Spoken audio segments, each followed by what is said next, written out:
오늘은 주께 드리라 합니다. 주의 10편 96편 7절 8절 말씀 보면 7절 8절에 보면 드리라 드릴지어다 이런 말씀이 있죠. 몇 번 나와요. 같이 한번 읽어봅시다. 7절 8절 오 백성의 족속들아 너희는 영광과 능력을 주께 드릴지어다. 주께 드릴지어다. 주의 이름이 합당한 영광을 그분께 드릴지어다. 헌물 가지고 그분의 뜰로 들어갈지어다. 드릴지어다. 그분께 드릴지어다 이랬는데 이제 주께 드리라. 예, 주께 드리라며. 잠깐 기도하고 시작합시다. 위대하고 건조하는 감사합니다. 하나님께서 은혜와 복을 주셔서 오늘 주의 말씀을 선포합니다. 주님께서 이 시편의 말씀을 복 주시고 또 듣는 모든 혼들에게 은혜를 베풀어 주시며 성령으로 충만케 하여 주시길 원합니다. 그래서 저희가 참으로 은혜 가운데 주를 섬길 수 있게 하시고 또 평생도록 주의 뜻 가운데 걸어갈 수 있도록 도와주시고 아버지 저희가 주께 드려야 될 것들 영적 헌물들, 영적 희생물들을 드릴 수 있는 그런 성도를 되도록 인도하여 주시옵소서. 감사드리며 주의 성기도 합니다. 아멘. 예. 주께 드리려면 주께서 받으실 만한 걸 드려야 됩니다. 주께서 받지 못할 걸 드린다고 나 주께 드렸습니다 이러면 안 되겠죠. 예. 오늘 시편 96편은 주께 드리라 이 본문을 중심으로 말씀을 공부하는데 하나님께서 우리에게 무엇을 드리라 아니면 뭘 바치라 이런 명령을 하실 때는 이미 우리에게 주신 것이 있을 때입니다. 주님께서 우리에게 없는 것을 드리라 바치라 이런 건 있을 수 없는 거고 주님께서 우리에게 드리라 바치라 했다는 말은 뭐죠? 주님께서 이미 우리에게 준 게 있다. 우리가 받은 게 있다 이 말이죠. 주께서 이집트에 있는 이스라엘에게 11조를 드리라 헌물을 드리라 이렇게 말씀하지 않으셨습니다. 주께서 헌물을 드리라 희생물을 드리라 향을 드리라 이런 명령을 하실 때는 그들에게 그들의 땅과 집과 밭과 우물과 이런 걸 다 주신 다음에 가축과 그들의 소유를 풍부하게 주신 다음에 11조를 드리라 헌물을 드리라 희생물을 드리라 했지 광야에서 주님께서 그런 걸 드리라 한 건 아니란 말이죠. 아니면 이집트에서 그런 걸 드리라 한 것도 아니고 주를 사랑하라 이런 명령을 주시기 전에 주님은 먼저 우리를 사랑하셨습니다. 그렇죠? 우리가 마음과 성부와 힘을 다해 주를 사랑하라 그러면 사랑이 있어야 내 속에 사랑이 있어야 사랑할 거 아닙니까? 하나님께서 뭘 하라는 명령이 있다면 이미 주신 게 있다는 말이죠. 모든 게 다 그렇습니다. 바리새인들은 주께 내 모든 소유의 11조를 드리나이다 이랬습니다. 내 모든 소유의 11조를 드리나이다 했는데 그들은 땅의 열매들 태 열매들 10분의 1을 주께 드렸는데 이는 땅이 주의 것이고 모든 육체 모든 혼이 주의 것이기 때문입니다. 그럼 우리가 주께 드려야 하는 게 뭡니까? 많이들이 이 기도할 때 보면 주께 받을 걸 생각하고 뭘 주십시오 못 해주십시오 계속해서 주시옵소서 이렇게 기도와 간구를 합니다. 저도 예수 믿고 나서 기도한 것은 내가 내 기도물 이렇게 분석해봐도 거의 99%가 주시옵소서예요. 하나님 아버지 뭘 주시옵소서 계속 이런 거지 주시옵소서가 그 이제 기도하다 정신 못 차리면 내가 해도 좀 너무하다 싶을 만큼 이 기도가 달라는 게 일색이단 말이죠. 거의 모든 성도들 기도도 마찬가지로 들어보면 주소서란 말을 반복합니다. 어떻게 하면 주께 좋은 것을 받을 수 있을까? 많이 받을 수 있을까? 기도응답 받는 법 이런 것도 왜 봐요? 받고 싶었어. 주님께 얻고 싶은 거죠. 그래서 어떻게 하면 주께 좋은 걸 받을까? 내가 원하는 걸 받을까? 믿음으로 구하면 받을 수 있다. 그러니까 믿음으로 구해야 된다. 이런 거 있잖아요. 그러니까 받는 걸 늘 생각한단 말이죠. 받는 거를 받고 싶어 합니다. 그럼 내가 주께 드려야 할 것에 대해서는 거의 생각하지 않습니다. 받을 것에 대해서 생각을 많이 하지만 어떻게 하면 많은 걸 얻을 수 있을까 하는 생각을 많이 하지만 내가 무엇을 주께 드려야 할까 여기에 대해서는 평소에 여러분이 얼마나 생각하는지 잘 모르겠다. 구약 성도들은 율법에 정한 헌물들과 희생물들을 주께 드렸습니다. 11조를 드렸습니다. 성전세를 드렸습니다. 마태복음 23장 3절에 보면 주께서 너희가 박하와 온양과 온갖 종류의 채소의 11조는 드리되 했는데 이 당시에 사람들이 11조를 잘 드렸던 거예요. 드렸다고. 이 말씀대로 그들은 이런 것들을 율법에 정한 대로 드렸습니다. 그리고 따로 연보를 드리기도 했습니다. 그러나 정말 주께 드려야 할 것, 주께서 요구하시는 것이 무엇인지는 별로 생각하지 못하는 분들이 많습니다. 주께서 우리에게 요구하시는 것이 뭡니까? 자, 신명기 10장 12절, 미가서 6장 8절 두 구절 봅니다. 신명기 10장 12절. 신명기 10장을 딱 펴면서 또 한 손으로는 이제 미가서 정도의 소선지서 손을 갖다 놓으면 돼요. 이렇게 두 손으로 이렇게 이용해서 이제 성경은 한 손으로 찾는 게 아니라 두 손으로 찾으면 빨라요. 신명기 10장 12절. 이제 이스라엘아 주 내 하나님께서 내게 요구하시는 것이 무엇이냐 오직 내 하나님을 오직 주 내 하나님을 두려워하여 그분의 모든 길로 걷고 그분을 사랑하며 또 내 마음을 다하고 혼을 다하여 주 내 하나님을 섬기며 그러면 내 하나님께 내게 요구하시는 것이 무엇이냐 여기 나오죠. 내 하나님께 내게 요구하시는 것 주님 우리에게 요구하시는 게 있다 이 말이죠. 요구하시는 것 주께서 요구하시는 것 첫째 주 하나님을 두려워하는 겁니다. 둘째 그분의 모든 길로 걷는 겁니다. 셋째 그분을 사랑하는 겁니다. 다음에 넷째, 마음과 혼을 다하여 주 하나님을 섬기는 겁니다. 이 넷이 주님께서 그분의 백성에게 요구하시는 겁니다. 요구한다는 건 뭐죠? 우리가 드려야 된다 이 말이죠. 이건 바쳐야 된다고. 율법에 더 중대한 것은 판단의 공의와 믿음과 긍휼입니다. 미가서로 가서 미가서 6장 8절. 미가서 6장 8절. 오 사람아, 그분께서 무엇이 선한 것이니 내게 보이셨나니 주께서 내게 요구하시는 것은 오직 의롭게 행하고 긍휼을 사랑하며 겸손하게 내 하나님과 함께 걷는 것이 아니냐. 주께서 요구하시는 것은 의롭게 행하는 것, 긍휼을 사랑하는 겁니다. 이 말은 긍휼을 사랑하라, 이 말은 긍휼을 베풀라 이 말이에요. 긍휼을 보이고 긍휼을 베풀라 이 말입니다. 그다음 겸손하게 하나님과 함께 걷는 것, 여기 세 가지가 나옵니다. 이상 7가지, 신명기에 나온 4가지, 여기 미가에 나오는 3가지. 그래서 총 7가지가 하나님이 우리에게 요구하시는 것. 이 7가지 율법 아래 살던 이스라엘에게 주님께서 요구하신 겁니다. 그런데 성전규례나 헌물이나 11조에 관한 말씀이 아닙니다. 구약이나 신약이나 본질은 같다는 사실을 알 수 있습니다. 우리는 은혜 아래에 있는 크리스천들입니다. 우리가 기도할 때 주여 주시옵소서, 주여 주시옵소서 이렇게 기도만 하고 있다면 이제는 내가 주께 드려야 될 것은 무엇인가? 내가 주님께 무엇을 드려야 되고 무엇을 바쳐야 되는가? 이걸 한번 생각해 보시기 바랍니다. 우리가 흔히 기도한다, 찬양한다, 헌금한다 이렇게 말하지 않고 이 크리스천들의 어법을 자세히 보면 말이죠. 기도한다는 정확히 국문법에 맞는 말이에요. 언어적 용법이나 우리가 일상에서 기도한다는 정확히 맞는 말인데 성도들은 그렇게 말 잘 안 합니다. 기도를 드린다, 헌금을 드린다, 찬양을 드린다, 예배를 드린다. D가 뭐죠? 다 드린다로 끝나요. 말은 기도했습니다. 그러니까 기도를 드렸습니다. 찬양했습니다. 찬양을 드렸습니다. 이 드렸다는 말 누구에게 드렸다는 거예요? 주께 드렸다 이 말이죠. 내가 기도했다는 게 그냥 기도했다가 아니라 내가 한 나의 행위를 말하는 게 아니라 주님께 나의 기도를 뭐 했다? 드렸다고 말해요. 우리 말 자체가 그래요. 기도를 드렸다, 찬양을 드렸다, 예배를 드렸다. 오늘 예배 드렸습니다. 응? 그리고 드렸다고 한다고 말할 때 보면 뭔가 말할 때마다 드린다는 말을 잘 붙입니다. 경배한다 하지 않고 뭐죠? 예배를 드린다 식으로 드린다 이렇게 말합니다. 사랑의 관계가 되면 뭔가를 주고 싶어 합니다. 받는 것보다 주는 걸 더 좋아합니다. 그렇죠. 우리는 주께서 원하시는 것, 요구하시는 것, 기뻐하시는 것을 드리는 자가 되었습니다. 우리가 드려야 될 게 뭡니까? 드리라는데 드려야 될 게 뭐래요? 첫째, 의의 희생물입니다. 시편 4편 5절에 너희는 의의 희생물들을 드리고 주를 신뢰할지어다. 너희는 의의 희생물 드리고 주를 신뢰할지어다. 의의 희생물 드리라. 불이나 불법 모두 죄고 그건 주께 드려도 가증한 것입니다. 주께 오히려 가증한 것이. 의가 바탕이 되지 않는 모든 것은 다 거짓이고 불법이에요. 그것이 사랑이라 할지라도 의가 없는 사랑은 사랑이 아니에요. 의가 없는 것은 내가 재물을 드린다도 내가 엄청 사랑한 재물을 왕창 드린다도 의가 없는 재물은 뭐죠? 그 불법의 소득이에요. 모든 게 다 마찬가지예요. 의가 없으면 전부 다 nothing이라고. 그 의의 희생물을 드리고 둘째 찬양입니다. 찬양은 영적 희생물입니다. 히브리서 13장 15절에 그러므로 우리가 그분으로 말미암아 계속해서 찬양 희생을 하나님께 드리자. 그것은 곧 그분의 이름에 감사를 드리는 우리 입술의 열매니라. 찬양의 희생물을 계속해서 continually 계속해서 하나님께 드리자. 찬양을 하자가 아니라 드리자 그러잖아요. 찬양을 하자 해도 말이 맞죠. 근데 계속해서 찬양 희생을 그분께 드리자. 하나님께 드려야 될 거다 하면 셋째 감사입니다. 시편 18편 4절에 그러므로 주여 내가 이 교도 가운데서 주께 감사를 드리며 노래로 주의 이름을 찬양하리다. 주께 감사를 드리며. 넷째 기쁨의 희생물입니다. 기쁨. 시편 21편 6절 그리고 이제 내 머리가 나를 둘러싼 내 원수들 위로 들리리라.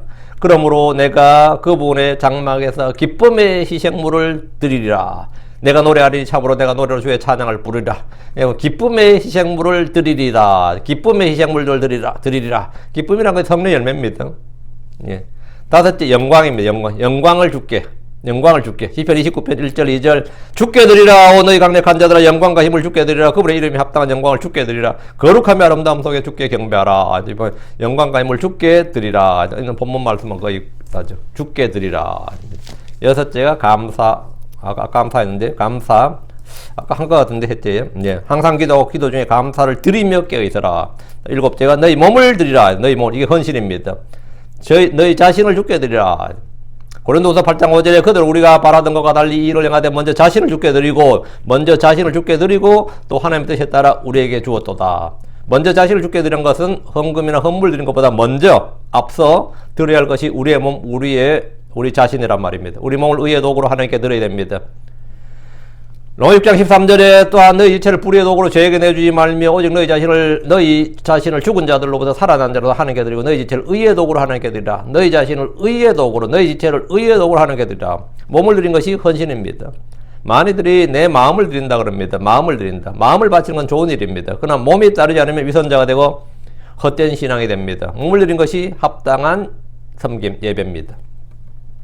로마 12장 1절 그러므로 형제들아 내가 하나님의 긍휼을 힘입어 너희에게 간청한 너희는 너희 몸을 거룩하고 하나님께서 받으실 만한 살아있는 희생물로 드리라. 그것이 너희의 합당한 섬김이니라. 그것이 너희 몸을 뭐라고? 살아있는 희생물로 드리라.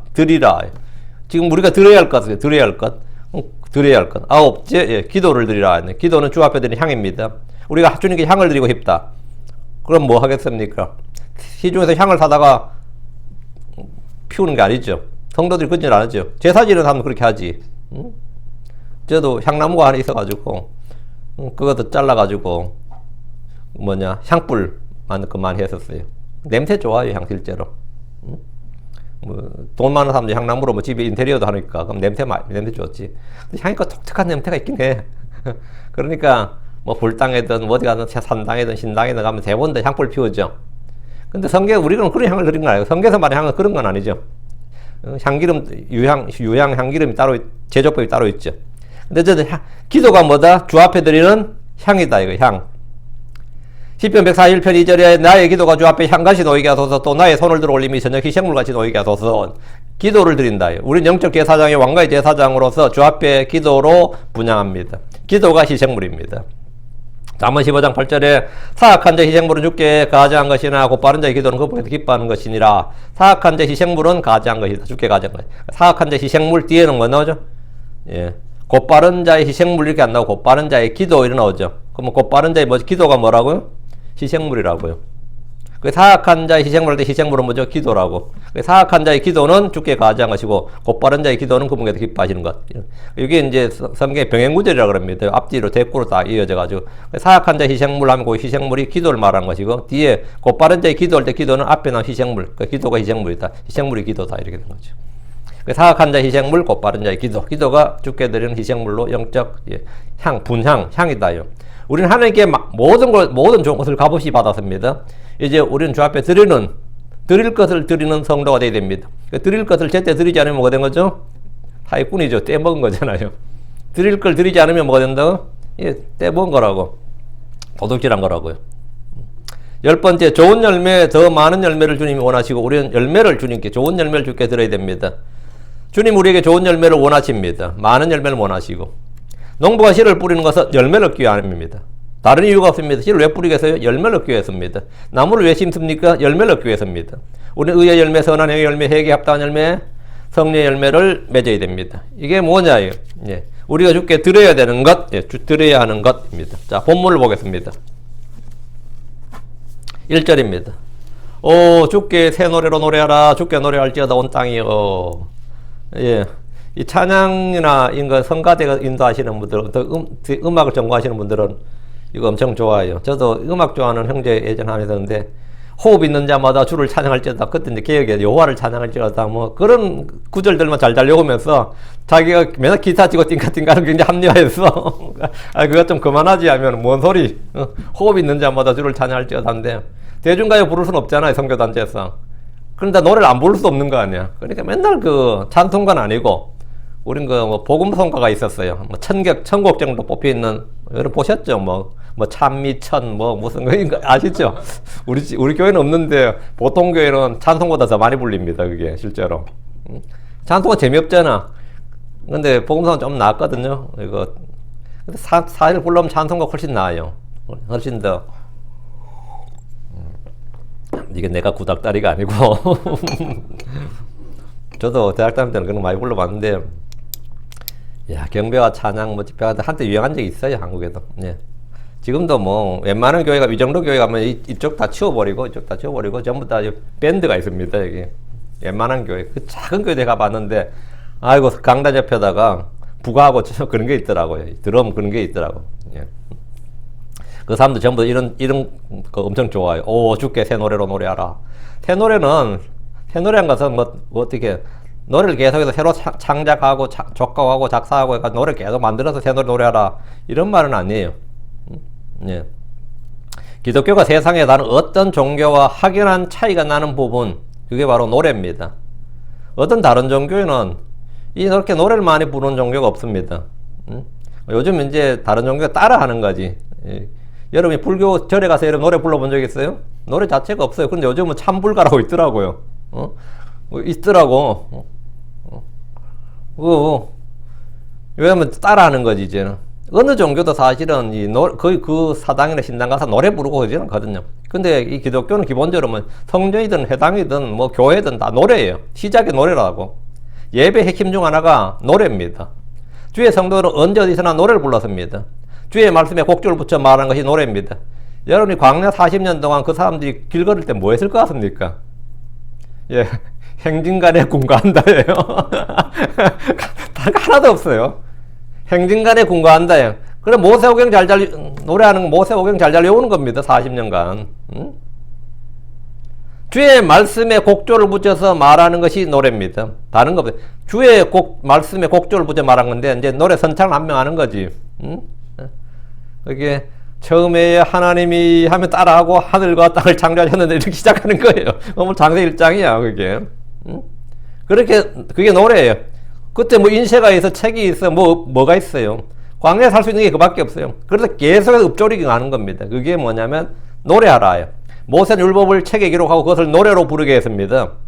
시편 33편 3절에 새 노래로 그분께 노래하라 큰 소리로 능숙하게 연주할지어다. 이 말씀대로 성전에서나 오늘날 교회에서는 언제나 노래가 있습니다. 시편 42편 3절에 또 그분께서 새 노래를 내 입에 두셨으니 곧 우리 하나님께 드릴 찬양이라. 많은 사람이 그것을 보리니 또 두려워하며 주를 신뢰하리라. 새 노래를 내 입에 두셨으니 있죠. 새 노래로 주께 노래하라. 이 말씀에도 있는데 이 시편에서도 여러 번 나옵니다. 새 노래는 모세 율법 이후에 대언자를 통해서 주께서 말씀하신 말씀들을 노래하라는 겁니다. 처음에 이제 모세 오경을 가사로 해서 노래를 했어요. 그게 노래인데 구약 성도들은 십자가나 죽음이나 부활이나 성천과 같은 노랫말을 노래한 적이 없습니다. 예수 이런 노래도 한 적이 없다고. 구약 성도들 이스라엘 사람은 그런 노래를 한 적이 없습니다. 뭐 십자가 이런 노래 있을 수가 없죠. 왜? 있을 수가 없지. 구약에서는 어떤 작사 작곡을 해도 그런 노래를 부를 수가 없는 거라고요. 그들은 주로 시편으로 노래했습니다. 근데 복음서의 말씀으로 노래하지 못합니다. 우리는 구약 성도들이 부르지 못한 새 노래로 노래합니다. 무슨 말인지 알겠어요? 우리는 구약 이스라엘 사람들이 부르지 못한, 지금 이스라엘 사람들 부르지 못하는 새 노래로 노래한다고. 왜? 계시가 훨씬 더 많이 주어졌기 때문에. 그들이 부를 수 없는 노래를 우리는 부르고 있다고. 대환란 때 환란 성도들이 부른 노래는 지금 우리가 부른 찬양과 많이 다를 겁니다. 천연왕국에서 성도들이 부른 노래는 이전에 불렀던 노래와 같은 것도 있겠지만 다른 노래 말이 많을 겁니다. 그만큼 진리의 지식이 풍성해지고 완전해지기 때문에 부른 노래가 같을 수가 없습니다. 하늘에 있는 성도들이 부른 찬양은 땅에서 우리가 불렀던 찬양과는 많이 다를 겁니다. 같은 노래라고 해도 믿음과 깨달음에 따라서 그 노래가 완전히 달라집니다. 새 노래는 새 사람, 새 마음, 새 사람이 되고 마음이 새롭게 되어 부를 때 그 노래가 새 노래가 됩니다. 주께 노래할지어다 온 땅이여. 이것은 하늘의 왕국에서 온 땅의 모든 성도를 모든 민족들 백성들이 주는 명령입니다. 그날에는 온 땅이 주께 기도하고 주를 찬양하고 주를 찾아와 섬기고 주께 헌물을 바치고 주께 노래할 겁니다. 천연왕국 이야기. 이사야 42장 10절에 바다로 내려가는 자들과 그 안에 있는 모든 것들과 섬들과 거기에 사는 거주민들아 너희는 새 노래로 주께 노래하며 땅끝에서부터 노래로 그분을 찬양하라 했는데 이건 하늘의 왕국에서 있을 일입니다. 2절입니다. 주께 노래하라 그분의 이름을 찬미하라 그분의 구원을 날마다 보일지어다 이랬습니다. 노래하라는 것은 충분히 이제 알고 있는 우리가 행하는 바고 그분의 이름을 찬미하라 할 때 이거 bless his name을 때 bless란 말이에요. 블레스가 하나님께서 우리를 블레스한다면 복주다 이렇게 다 번역하죠. 반대로 우리가 주님께 할 때는 그건 우리가 하나님을 복준다는 건 없잖아요. 그러니까 번역이 난감해진 거죠. 이 블레스를 어떻게 번역할지가 이제 난감해진 거죠. 블레스를 올다면 이 영미권에서는 뭐 블레스 퀸, 블레스 킹 이런 거 많이 있어요. 왕을 향해서 뭐 여왕이나 왕을 향해서 이 표현을 많이 쓰는데 이제 그게 이제 그거보다 표현이 더 높아지면 블레스 롤드 이렇게 되는 거죠. 주를 찬양하고 존귀하게 하는 것 그리고 하나님을 향한 감사와 경의를 표현하는 것이 블레스드 롤드예요. 이 한 단어를 딱 표현하는 우리말로 적합한 표현을 찾기가 너무 어려워요. 너무 어려웠다 보니까 개혁과 한킹은 송축하라 이렇게 번역해서 그나마 이제 주를 송축하라 이렇게 번역했고, 흠정력은 이 찬송하라 이렇게 번역을 했고, 지금 여기. 저도 이제 이 단어를 엄청나게 이제 검색을 하고 찾아봤는데, 그나마 진짜 잘 안 쓰이는 말인데, 찬미하라가 그나마 가장 가까운 단어라고 생각합니다. 그분의 이름을 찬미하라. 그 뭐냐, 그분의 그 이름과 덕을 흠모하면서 높이는 것. 이게 이제 흠모하며 그 미덕이라 그러죠. 그 아름다움을 높이는 게 찬미예요. 그래서 이제 블레스 올라, 그분의 이름 찬미하라 했는데, 뭐 찬양이나 뜻이 거의 같습니다. 그분의 이름을 찬미하라는 것은 그분의 이름을 높이라, 그분의 이름에 합당한 영광을 돌리라, 그분의 이름을 공경하고 두려워하라 등의 모든 의미가 다 포함된 말입니다. 그분의 이름을 찬미하라 이렇게 해야 이제 프레이즈하고 안 헷갈리게, 블레스 올라 안 헷갈리게 하려고 한 겁니다. 프레이즈 올라면 찬양하라죠. 블레스 올라면 이제 또 찬양하라 번역하면 똑같은 의미가 되어버리니까 단어가 이제 거의 같은 단어예요. 거의 같은 의미인데, 예.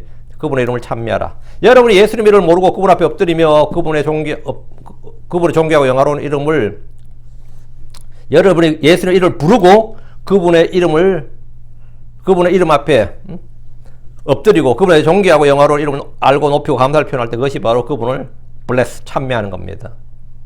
그분의 구원을 날마다 보일지어다 했는데, 그분의 구원을 보인다는 것은 그분이 구원자이심을 보이고 그분이 나를 구원해 주신 것을 말로 선한 행위로 열매로 보이라 이 말입니다. 그게 구원을 보이는 겁니다. 내가 주께 구원받았다는 걸 어떻게 보이는 겁니까? 내가 주께 구원받았다는 거, 그분이 나의 구원자라는 걸 어떻게 보이냐고. 주 예수님이 하나님의 구원이시고 구원의 길이시고 구원의 말씀이시고 구원의 창시자입니다. 그 주님이 세이비어서 세이비어, 나의 구원자라는 걸 보이라는 거예요. 우리는 구원받은 자로서 구원자 예수를 선포하고 보이는 사람들입니다. 그것은 단지 혀로 말로만 할 수는 없습니다. 선한 행위로 열매로 보여야 됩니다. 3절입니다. 그분의 영광을 이교도들 가운데, 그분의 이적들을 모든 백성들 가운데 선포하라. 이게 이제 전도자의 삶이죠. 이스라엘 주의 율법을 지킴으로써 그들이 이교도들과 전체로 구별된 백성이고 민족이고 하나님 통치하시는 신정국가로서의 독특한 모습을 보여줘야 됩니다. 그게 그들이 구원받은 출애굽한 목적이고 하나님께서 그들을 택하신 이유. 한마디 여호와의 증인이 되는 거죠. 온 땅에 하나님 한 분 외에 다른 신이 없다. 민족들의 신들은 다 거짓이고 이스라엘 하나님만이 참 하나님이라는 것을 온 민족들이 세상이 알게 해주기 위해서 주님은 그들을 택하신 거예요. 그분의 영광을 이교도들 가운데, 그분의 이적들을 모든 백성들 가운데 선포하라. 온 세상 사람들이 그분을 통해 하나님을 알 수 있도록 그분의 영광을 드러내야 됩니다. 그러나 그들은 이교도의 풍습과 문화와 종교를 받아들이고 동화되었습니다. 그 주님의 영광을 이교도들한테 보이라 그랬더니 오히려 이교도들의 풍습과 그걸 자기들이 받아들이고 따라가니까 황당하게 된 거죠. 이스라엘은 모든 면에서 이교도들과 거의 구분이 되지 않았습니다. 안식일 준수나 할례를 행하는 것이나 그리고 음식 규례, 성전 예배 같은 외적인 종교 의식으로는 주의 영광을 이교도들 가운데 선포할 수 없습니다. 의와 긍휼과 사랑과 믿음과 선을 향함과 공평한 법 집행과 거룩한 생활과 하나님의 법의 통치와 집행 등을 통해서 그들은 주의 영광을 이교도들 가운데 드러낼 수 있습니다. 그 옛날에 BC 1500년경에 노예가 한 명도 없는 민족 하면 어떨 것 같아요? 그 땅에 노예가 한 명도 없는 민족. 상상이 됩니까? 이스라엘은 그런 민족으로 부름받았습니다. 이스라엘은 출애굽했을 때 노예가 한 명도 없었어요. 그 땅에 노예가 한 명도 없어요. 전 국민이 전부 다 자기 집을 가지고 있는 민족 어때요? 응? 전 국민이 자기 집, 자기 토지를 가지고 있는, 자기 밭, 자기 토지를 가지고 있는 민족 없습니다. 그리고 빚을 졌을 때 7년마다 다 탕감해주는 민족 어때요? 지중해 어느 나라 민족이 들어도 진짜 환상적인 거예요. 그 심지어 노예가 됐다, 종이 되고 포로가 되고 빚에 됐다 치더라도 희년이 되면 다 해방된다. 어떨 것 같아요? 그 전부 다 리셋이 된다. 이런 거는 누가 봐도 환상적인 이야기야. 진짜 여러분이 생각해봐요. 십계명하고 함무라비 8조법하고 어때요? 함무라비 법전에 8개 법이라고 그러죠. 그런 거하고 비교했을 때 그 법의 수준을 한번 봐요. 법의 수준을. 그 이게 뭐 상대가 안 되지. 누가 봐도 이 법은 너무나 뛰어난 법이에요. 이건 사람이 만들 수 있는 법이 아니라고, 실제로. 여러분이 나폴레옹 법전이 이제 근대 헌법이라고 하거든요. 바이마르 헌법 뭐 이런 거 이제 근대 헌법을 만드는 헌법학자들이 헌법을 이제 제정해야 되잖아요. 그 법 제정의 첫 번째 원칙은 뭐냐면 왕권을 약화시키는 거였습니다. 왕으로부터 국민을 보호하는 거예요, 사실은. 여러분이 뭐 독립할 때 독립, 자유, 우리가 자유를 쟁취하자. 그 자유는 외국의 뭐 식민지나 이런 것을 자유하자는 게 아니에요. 우리를 핍박하는 왕들, 귀족들의 권리로 그 독재, 그들의 그 권리, 인권 침해, 이런 것부터 우리가 자유를 쟁취하는 게 법의 정신, 기본적으로, 본 시작은. 근데 그 법을 만들 때, 전부 다 모세오경 펴놓고 시작했습니다. 그 헌법학자들은 어느 나라나 마찬가지예요. 헌법을 만들 때는 다 모세오경을 펴놓고 했어요. 한국도 뭐 이제 처음에 이제 재헌국회를 하죠. 재헌국회 할 때 뭐 유진호 박사 같은 사람들 말이죠. 전부 다 이제 뭐 프랑스 법도 가져오고 독일 법도 가져오고 막 이렇게 하는데, 야, 프랑스 법이 좋다 막 그러고 그때 그랬었거든요. 근데 기본적으로 그 모든 법은 모세오경을 기반으로 시작합니다. 모세오경을 기반으로. 이 법은 그와 같은 법을 가진 민족 자체가 없었어요. 이교들 가운데. 그래서 하나님의 법의 통제, 집행을 통해서 그들은 주의 영광을 이교들 가운데 드러낼 수 있네. 야, 거기 이스라엘 그 시중에 그 어느 나라 가면 이런 나라가 있다고. 이런 아주 이상적인 나라가 있다. 이상적인 왕국이 있다. 어떨 것 같아요? 이상적인 왕국이 있다. 예전에 미국은 말이죠. 자유의 나라, 귀의 나라, 부강한 나라 같은 이미지만으로도 전 세계인들이 살고 싶은 나라가 되었습니다. 뭐 미국이 다른 이유가 하나 없어요. 자유와 평등, 귀해, 뭐 이런 말 한마디로 전 세계인들이 살고 싶은 나라가 되고 이민 오고 싶은 나라가 된 거예요. 이스라엘이 주의 법을 따라 사는 백성, 그런 국가로 알려졌다면 온 세상은 이스라엘을 통해서 이스라엘의 하나님을 알게 되었을 것이고, 누구나 유대인이 되고 싶고 그 땅에 살고 싶은 나라가 되었을 겁니다. 그래가지고 뭐 서로 유대인이 되고 싶어가지고 뭐 유대인 시민권 얻는 게 이스라엘 시민권 얻는 게 뭐 꿈인 그런 나라가 됐을 거예요. 3절, 그분의 이적들을 모든 백성들 가운데 선포하라 하는데, 이스라엘은 건국 이전부터 표적으로 시작된 나라입니다. 이적으로 시작된 나라다.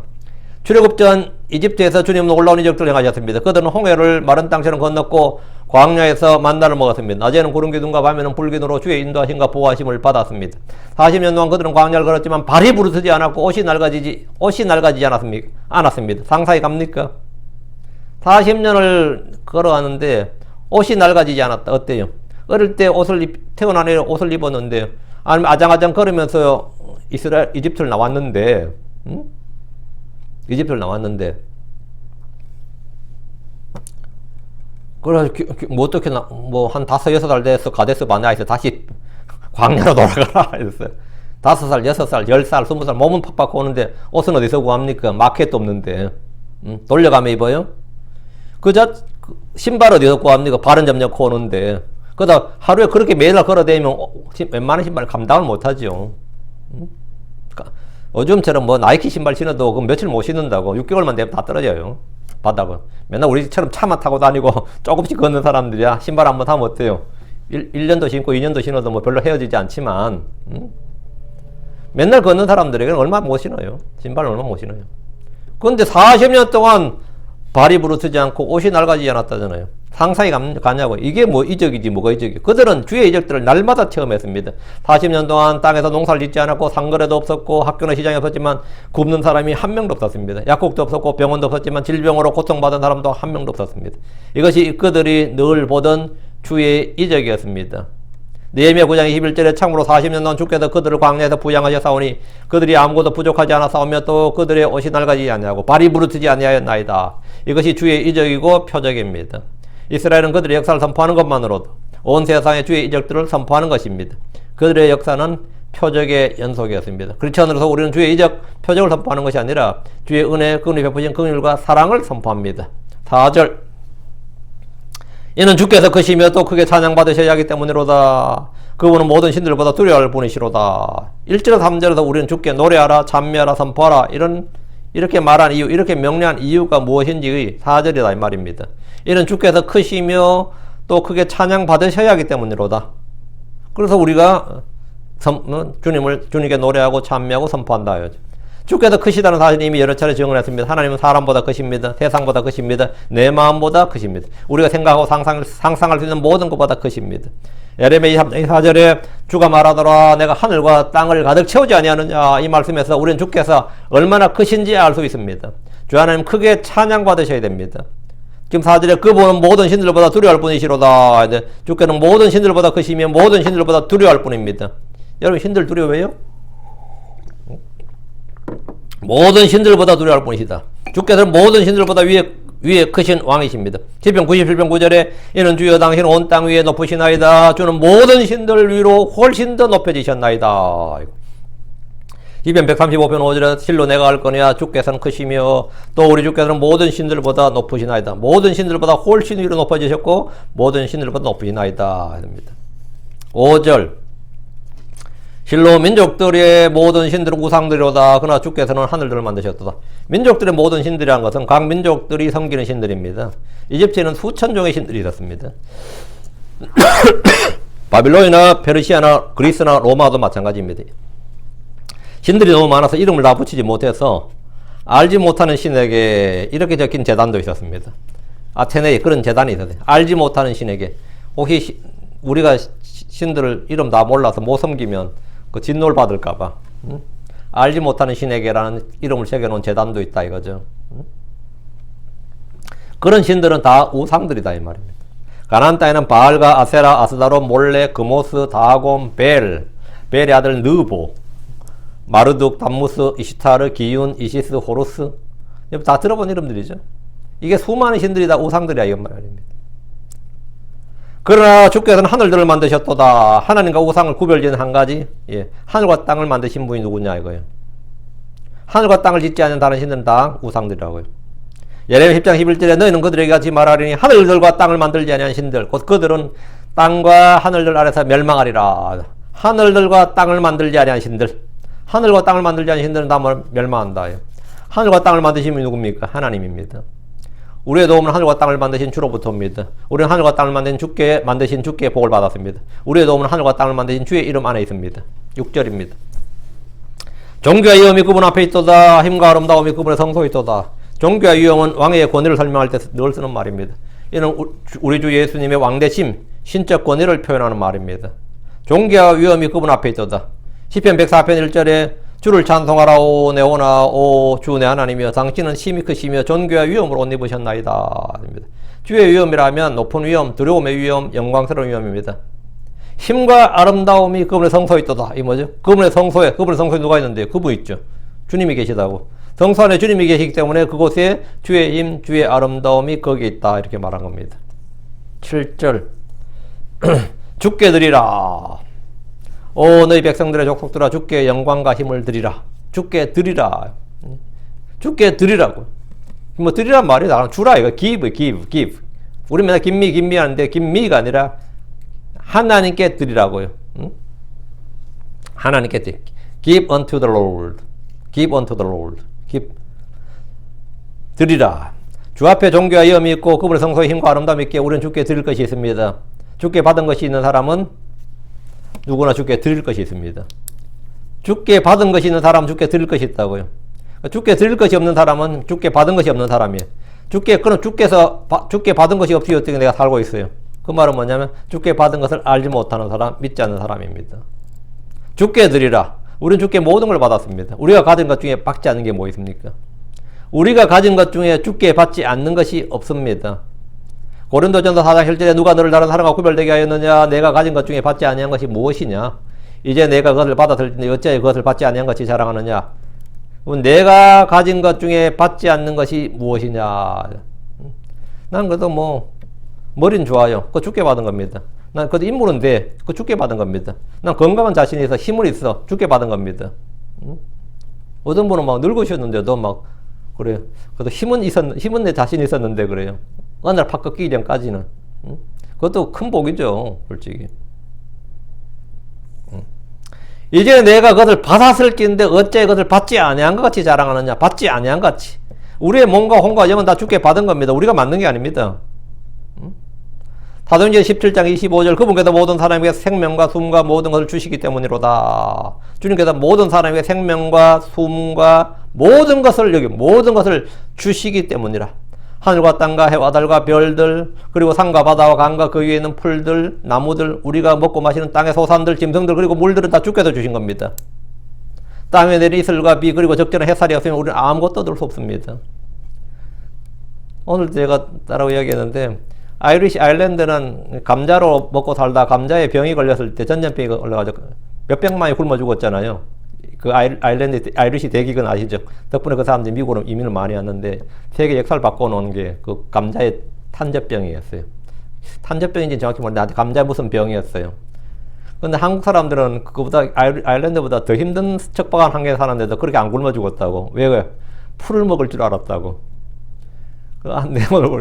우리 한국 사람은 풀을 먹을 줄 알았다. 그러다 밤에 땅에다 풀이 솟아나면 그렇게 해서 먹었다고. 풀을 어떻게 먹냐?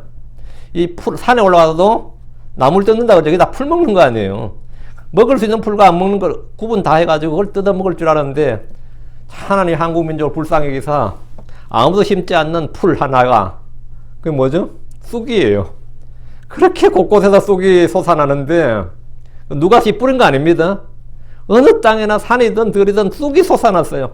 집집마다 전부 다 쑥을 다 한 자루 있어가지고 그걸 해가지고 밀가루 조금 뿌리면 쑥떡이 되는 거예요.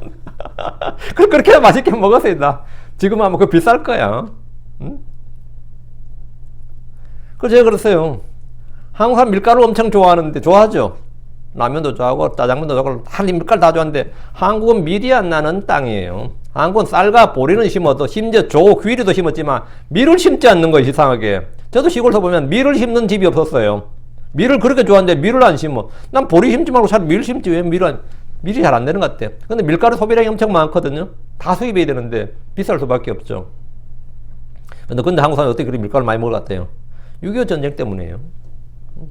6.25 전쟁 나니까 한국 다 굶어 죽게 생기니까 유엔과 미군이 물자 공급할 때 밀가루를 공급한 겁니다. 밀가루를. 먹을 사람 많고 밀가루 부족하니까 또 어떻게 했겠어요? 물을 잔뜩 부어서 만든 게 칼국수야. 응?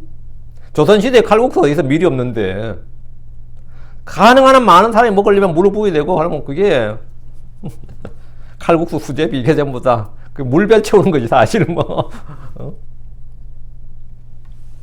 근데 하나님께서 이 땅에서 아무도 심지 않는 풀들을 한반도에 그렇게 많이 먹을 수 있는 풀들을 많이 내셨어요. 그것도 무성하게. 그거 뜯어먹고 살았습니다. 그 사람들이 우리는 뭐 가난했다 맞죠? 근데 하나님이 살렸어요. 농사를 짓는 농부들의 땀과 수고에도 불구하고 농작물을 자라게 하고 열매를 맺게 하고 수확을 주시는 분은 주 하나님입니다. 우리가 깨를 심어도 말이죠. 그 깨가 풍성히 되려면 벌들이 많이 와야 돼요. 벌들이 많이 와야 된다고. 벌들, 나비들이 와야 된다. 그 수분을 저걸 해야 되거든요. 그 말은 뭐죠? 내가 농사 짓는 것 같아도, 물론 내가 농사 짓죠. 엄청 수고를 많이 하지. 근데 적절한 바람과 적절한 비와 적절한 햇살이 없으면 그게 농사 끝나는 거예요. 응? 그 풍성한 수확을 위해서는 하나님께서 엄청나게 뭐 한다고? 사람이 심어놓는 거기에다가 햇빛을 주셔야 되고, 비를 주셔야 되고, 바람이 필요하고, 또 적절한 온도가 필요하고, 예. 또, 벌들이 부지런히 활동해야 돼요. 벌들이 부지런히 활동해줘야 됩니다. 여러분이 어떤 재능이 있다면 그것은 주께 받은 겁니다. 그래서 땅을 주신 하나님께서 땅의 소산의 10분의 1을 바치겠는데 이것이 11조입니다. 여러분 주께서 풍성케 하신 대로 일부를 주께 드리는데 이것은 이상한 일이 아니라 크리스천이라 영적인 본능이에요. 은혜에 보답하고자 하는 마음, 율법이나 교리에 따른 것이 아니라 건전한 생각의 영에서 나온 겁니다. 받은 게 있는 사람이 드리고 싶어 하는 겁니다. 받은 게 있으면 드리고 싶어요. 은혜에 보답하고자 하는 마음은 영적인 본능이다 이거예요. 크리스천이라면 당연한 거예요. 응? 은혜에 보답하고자 하는 마음, 내가 주께 드리고자 하는 마음은 예수를 믿은 사람에게는 당연히 마음속에서 일어나는 거예요. 그거는 근데 그것이 자꾸 죽어. 처음에는 막 불일도 일어나다 그것이 점점 식다가 나중에 완전히 소멸됐다. 이 말은 뭐냐면 탐욕이 그것을 죽이는 겁니다. 탐욕이 날 압도해. 탐심과 탐욕이 날 압도하자 하면 내가 벌어도 드릴 수가 없습니다. 주께 드릴 수가 없어요. 왜? 죽어버렸다고. 주께 드리라. 오 너희 백성들의 족속들아. 우리 모든 걸 풍성히 주사 누리게 하시는 분을 신뢰해야 되고, 그리고 우리는 주께 드리는 삶을 살아야 됩니다. 주의 말씀을 신뢰하십시오. 지금 어려움에 처한 크리스천들은 우리의 부족함을 공급하시고 모든 필요를 공급하시는 주를 신뢰해야 됩니다.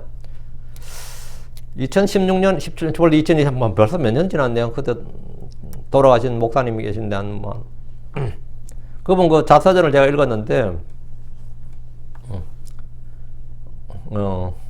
대학 졸업하고 군대 갔다 와서 뭐 라디오 DJ 좀 하다가 이제 하다가 예수 믿고 28인가 그때 신학교를 가게 돼가지고 신학교 졸업하면 뭐 돈 생겨요. 그래가지고 성경 공부 막 하고 나니까 뭐 굶어 죽게 생긴 거예요. 굶어 죽게 생겼는데 또 마누라는 뭐 제발 뭐 날 패도 좋으니까 성경 읽지 마라 그러지. 어? 막 이러 가는데 어머니 왜 이렇게 삶이 궁핍하고 부족하지? 뭐 일하는 당연히 부족하지 미국 생활이라는 게 그렇잖아요. 그래서 집에 안을 샅샅이 청소하면서 사실 뒤지가지고 코인 하나까지 다 찾아냈어요. 코인 하나까지 다 찾아내니까 뭐 다 깨고 찾으니까 뭐 집에 지폐 몇 장, 코인 몇 개 이런 게 있는데 그걸 딱 쪼개가지고 헌금을 딱 하고 하나님 이제부터 주님께서 나 좀 책임져 주십시오 하고 하는데 그 후문 책에 보면 나와요. 그 이후로 40몇 년, 그 목회한 지 40몇 년만 쓴 책이거든요.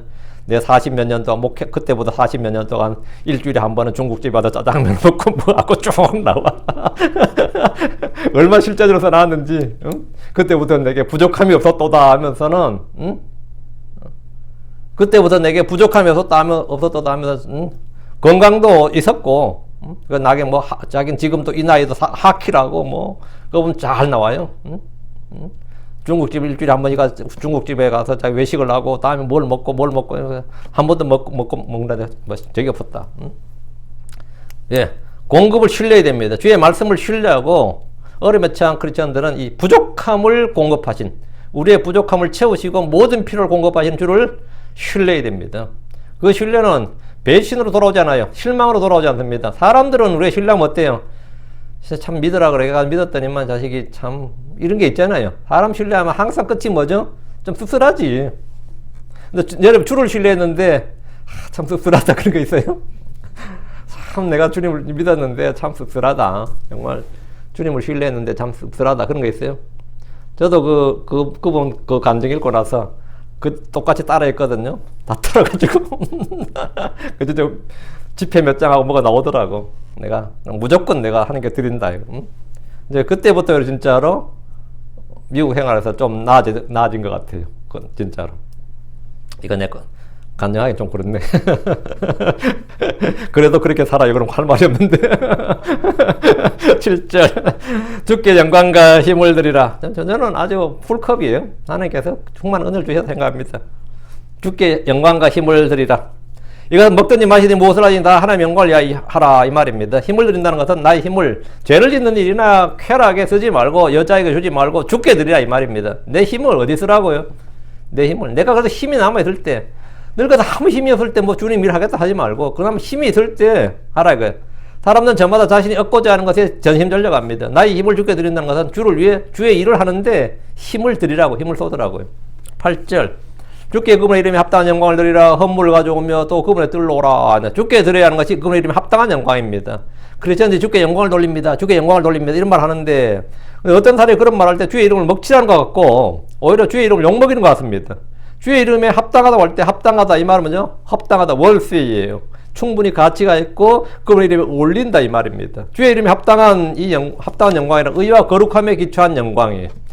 의와 거룩함에 기초한 영광을 드리라 이거예요. 헌물을 가져오며 그분의 뜰로 또 그분의 뜰로 오라 했는데 구약에서 유대인들은 성전으로 헌물을 가져왔습니다. 지금 우리는 영적 식물을 주께 드려야 됩니다. 여러분 주께 뭘 드리겠습니까? 감사를 드리고 찬양을 드리고 경배를 드리고 복음에 합당한 열매, 성례의 열매를 드려야 됩니다. 당연히 의의 열매를 드려야 됩니다. 9절 오 거룩함이 아름다움으로 주께 경배하라. 그분 앞에 두려워하라. 그분 앞에 두려워하라 온 땅이여. 거룩함이 아름다움으로 주께 경배하라 했는데 신약에서는 영과 진리로 경배하라 그랬죠. 자, 우리가 이제 요한복음 4장 3절 2,4절에 그러나 참되게 경배하는 자들 영과 진리로 아버지께 경배할 때가 원하니고 지금이라. 이는 아버지께서 자기에게 그렇게 경배하는 자들을 찾으시기 때문이니라. 하나님 영이시니 그분께 경배하는 자들이 반드시 영과 진리로 그분께 경배할지니라. 많이들이 헛되이 주를 경배합니다. 거룩함이 아름다움으로 영과 진리로 주께 경배하는 것 어떻게 하는 걸 말합니까? 성경 하나님의 뜻은 너희가 거룩히 구별되는 것이라고 했습니다. 거룩히 구별되는 것. 주께서 기록된 바 내가 거룩하니 너희도 거룩하라 이렇게 하셨는데 이는 그런즉 내가 거룩하니 너희는 거룩할지어다 이 명령이 있다는 겁니다. 너희는 거룩하라 이 말은 너희 자신을 거룩히 구별하라 이 말입니다. 너희는 거룩하라. 우리가 주님께서 내가 거룩하니 너희도 거룩하라. 거룩하라 이게 어떻게 하는 게 거룩한 거예요? 너희 자신을 거룩히 구별하라 이 말입니다. 거룩히 구별하라. 주께 경배하기 위해서 우리는 거룩히 구별되어야 됩니다. 이 말은 세상으로부터 분리되어야 되고 죄로부터 분리되어야 된다 이 말입니다. 거룩하지 않는 것은 어떤 것도 주의 눈에 아름답지 않습니다. 같은 그릇이라도 어떤 그릇은 매일 밥그릇으로 국그릇으로 사용되지만 어떤 것은 1년에 한 번 사용되는 재사용으로 따로 구별해서 깨끗하게 보관합니다. 그걸 재기라 그래요. 재사용 그릇이라고요. 그럼 평소에 쓰는 그릇이 아니에요. 신약에서 우리 몸은 귀한 그릇, 주인이 쓰기 합당한 그릇이 되어야 됩니다. 율법에 따르면 주께서 사용하시는 그릇은 기름을 부어서 거룩하게 했고 피를 뿌려서 거룩히 구별했습니다. 구별했다고. 아무나 함부로 사용할 수 없도록 따로 구별하는 것이 거룩이고 특별한 목적을 위해서 구별된 것을 거룩이라고 합니다. 우리는 우리의 몸을 따로 거룩히 구별해야 됩니다. 주의 말씀인 성경은 다른 모든 책들과 달리 거룩히 구별하고 존중하고 두려움과 떨림으로 읽고 믿고 따라야 됩니다. 사람에게 절하는 것과 주께 엎드리는 것은 전적으로 다릅니다. 이것이 거룩함의 아름다움 속에서 주께 경배하는 겁니다.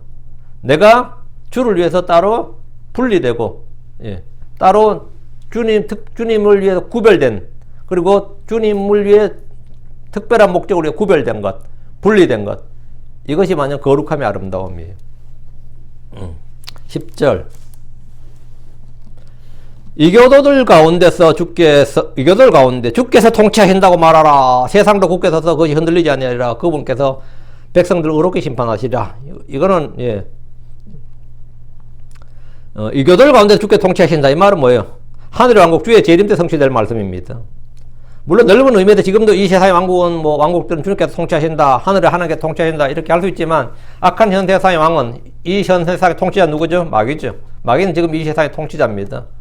요한복음 14장 12절에 이제부터는 내가 너희가 많이 말하지 아니하리. 이는 이 세상의 통치자가 오기 때문이니라. 이 세상의 통치자가 온다. 마귀죠. 마귀는 예수님을 시험할 때 그러므로 내가 만일 내게 경배하면 모두 내 것이 되리라 이랬는데 그러나 주님은 하늘과 땅의 모든 권능 그분 자신에 주어졌다고 했습니다. 계시록 11장 15절 이 세상의 왕국들이 우리 주와 그분의 그리스도 왕국들이 되었고 그분께서 영원 목적으로 통치하시로다 했는데 주님의 재림이죠. 이것도 그날의 이스라엘은 주께서 이교들 가운데도 통치하신다고 말할 겁니다. 우리 왕과 제사장으로서 그분과 함께 이 땅을 통치합니다. 세상도 굳게 서서 그것이 흔들리지 아니하리라 했는데 이것도 전부 다 하늘의 왕국에서 해당되는 말이에요. 그분께서 백성을 의롭게 심판하시라. 주님의 통치를, 지상 통치를 말합니다. 그분께서 백성을 의롭게 심판하시라. 의롭게 심판하신다. 이 말은 의의 통치를 말합니다. 심판이 바로 통치예요. 솔로몬이 백성들을 재판한다 그러죠. 다윗도 마찬가지, 사사들도 마찬가지.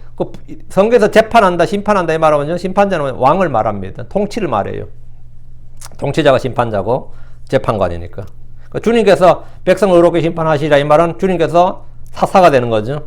의로운 재판관이 되셔서 의로 이 세상을 통치하신다. 물론 이제 의롭게 심판하시라 그러면 우리는 그리스도 심판통이나 백보자 심판 이런 심판을 생각하는데 주님께서 심판하시리라 이 말은 의롭게 심판하시라 이렇게 하면 주님께서 의롭게 의로 통치하시리라 이 말입니다. 의로 통치하시라. 의롭게. 11절입니다. 하늘들은 기뻐하라. 또 땅은 즐거워하라. 바다 거기에 충만한 것은 외치라. 하늘들 땅 바다란 창조물이 주를 기뻐하고 즐거워하고 외치는 것은 창조물이 간절히 고대하는 것이 하나님의 아들들이 이 땅에 나타나는 것이란 말씀을 생각나게 합니다. 하늘들은 기뻐하는 것은 하늘들에 거하는 자들을 말하고 땅은 즐거워하라는 말은 땅에 거하는 사람들, 바다 거기에 충만한 것은 바다에 거하는 자들을 말합니다. 주께서 재림하시면 하늘들에 있는 부정한 영들, 이 부정한 것들이 다 없어집니다. 땅이 받은 저주가 거칩니다. 바다와 생물들까지 영광스러운 자유가 됩니다. 물들도 새롭게 되고 모든 게 새롭게 됩니다. 그걸 리제너레이션이라고 그래요. 땅이 리제너레이션 될 때 만물은 다 리제너레이션이 됩니다. 새롭게 된다고요. 12절 들판과 그 안에 있는 모든 것은 기뻐하라. 그때 숲 속의 모든 나무들이 기뻐하리니 들판과 그 안에 있는 모든 것이란 풀과 나무 그리고 작물들은 주께서 오신 걸 기뻐합니다.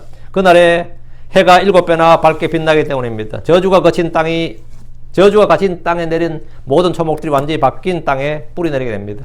지금 나무들이 땅 속에 깊이 뿌리를 내렸는데 그 뿌리는 전부 다 이 땅은 저주받은 땅이에요. 사람의 죄로 해서 땅에 가시 엉겅퀴가 난다고요. 근데 주님이 오심으로 말하면 그 땅이 완전히 새롭게 리제너레이션 되면 뭐죠? 나무들도 기뻐한단 말이죠. 이제 모든 게 완전히 달라지는 거죠. 모든 초목들이 완전히 바뀐 땅에 뿌리를 내리게 되고 숲속의 모든 나무들이 기뻐하는 이유가 됩니다. 그리고 사막이나 광야 초조도 무성하게 풀과 나무들이 솟아납니다. 땅이 기뻐하죠. 13절입니다. 환경 자체가 바뀌어버리는데 주 앞에 서라. 이는 그분께서 오시며 재림이죠. 또 그분께서 친히 땅을 심판하러 오시기 때문이로다. 심판하러 오신다. 대환란 때 땅을 심판하시고 요사박 골짜기에서 민족들이 심판이 있고 예, 천년왕국 땅을 통치하시는데 땅을 심판하러 오시기 때문이라 땅을 통치하러 오시기 때문이로다. 주님이 통치자가 돼서 왕이 돼서 왕좌에 앉으시면 예, 악을 다 흩어버리시고 예, 의로 굳게 세우시죠. 왕국은 의로 굳게 세워집니다.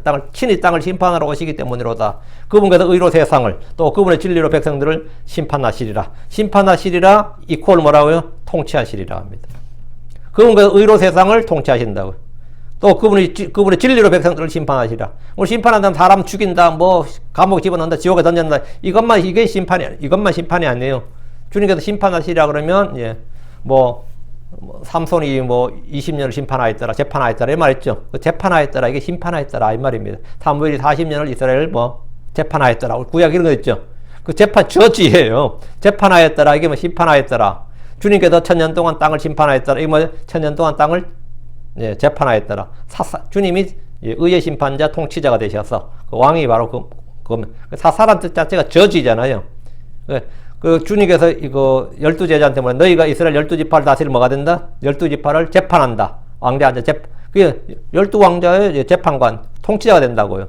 다윗도 장관, 재판관, 왕, 통치자. 그분께서 의로 세상을 또 그분의 진리로 백성을 심판하시러 할 때 심판하시러 이 의미를 정확히 하시기 바랍니다. 단지 심판하신 것은 악인들을 형벌 주고 뭐 이런 것의 의미가 있고 의로 심판하신다. 의로 주의 법으로 재판하신다. 그 사법 영역 말고 기본 의미는 통치하신다는 의미예요. 가장 기본 의미가 통치하신다. 그 앞에 말씀들이 지상 재림에 못 매고 그날에 성취될 예언의 말씀임을 알 수 있습니다. 이런 그분께서 오심이요 하면 지상 재림이에요. 주께서 오시면 이 땅의 악인들과 죄인들, 불법자들 외에 모두가 기뻐합니다.